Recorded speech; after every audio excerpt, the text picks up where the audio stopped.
สวัสดีค่ะชวนทำขนมนมเนยง่ายๆกับ Easy Food บายชยาค่ะ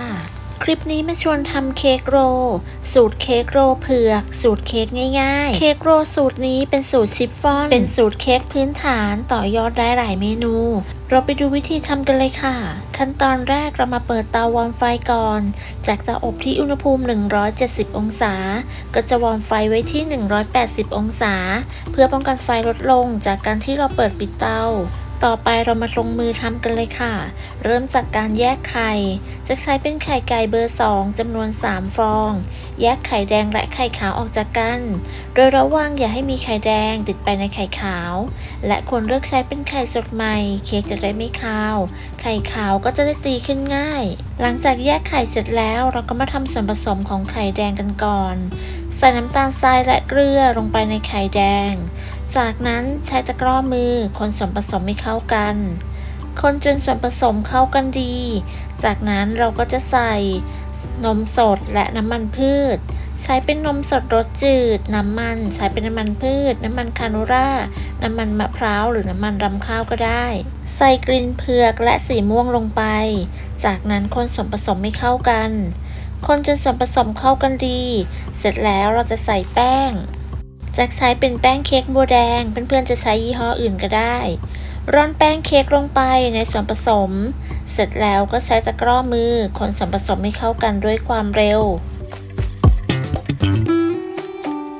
คนส่วนผสมจนเข้ากันดีแล้วเราก็จะพักส่วนนี้ไว้ก่อน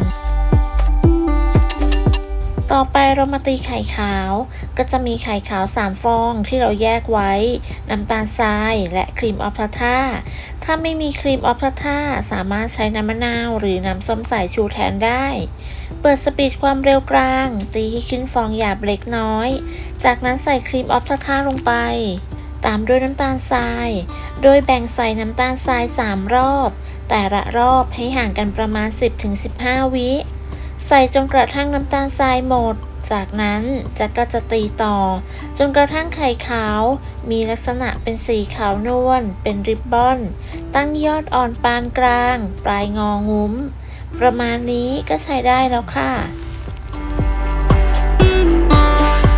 เสร็จแล้วให้เราตีต่อด้วยความเร็วต่ำอีก30วิเพื่อเป็นการตัดอากาศ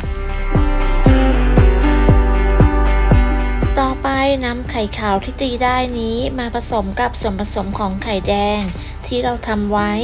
โดยแบ่งไข่ขาวมาผสม3รอบแต่ละรอบให้เราคนตะร่อมด้วยความเบามือจะใช้ไม้พายหรือว่าจะใช้ตะกร้อมือก็แล้วแต่ที่ทุกท่านสะดวกเลยแต่ทั้งนี้จะต้องไม่คนผสมนานเกินไปเพราะอาจเป็นสาเหตุทำให้เค้กของเราไม่นุ่มฟูได้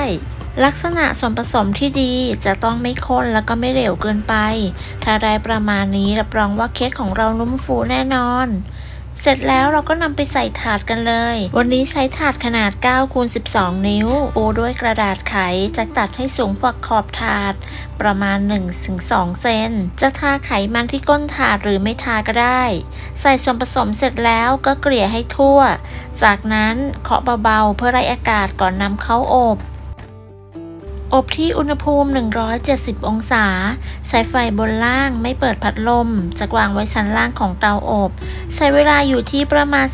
12-13 นาทีขึ้นอยู่กับเตาของแต่ละท่าน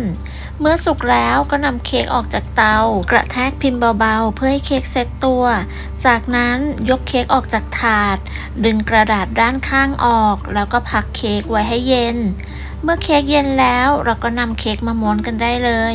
ก่อนอื่นก็กลับด้านเค้กกันก่อนวางกระดาษด้านบนตามด้วยตะแกรงแล้วก็กลับด้านนำตะแกรงที่รองออกแล้วก็ดึงกระดาษรองอบออก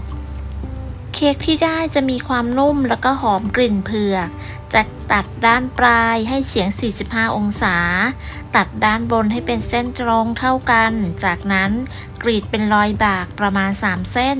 อย่าลึกนะคะไม่งั้นเค้กจะขาด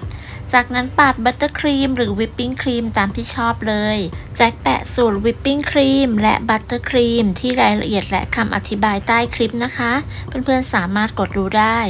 จากนั้นก็ม้วนเค้กเลยค่ะดูตามคลิปเลยใช้ไม้บรรทัดรัดแล้วก็ดึงกระดาษด้านล่างให้ตึงจากนั้นขมวดปลายทั้ง2ด้าน แล้วก็พักทิ้งไว้ประมาณ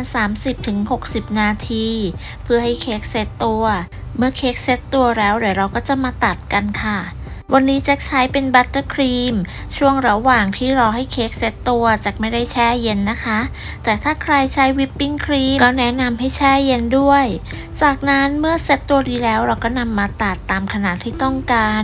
ตัดหัวตัดท้ายแล้วก็ตัดแบ่งชิ้นตามที่ต้องการเลยค่ะเค้กโรลเผือกสูตรนี้เนื้อนุ่มหอมอร่อยเป็นเค้กโรลสูตรง่ายๆไม่ใช้สารเสริมสูตรทำกินทำขายเพื่อนๆลองทำกันดูได้ผลยังไงก็มาคอมเมนต์คุยกันค่ะขอบคุณสำหรับการติดตามรับชมคลิปนี้นะคะถ้าเพื่อนๆชอบก็อย่าลืมกดไลค์กดแชร์กดติดตามเพื่อเป็นกำลังใจให้กันด้วยค่ะสำหรับคลิปนี้จะต้องลาไปก่อนพบกันใหม่ในคลิปหน้าสวัสดีค่ะ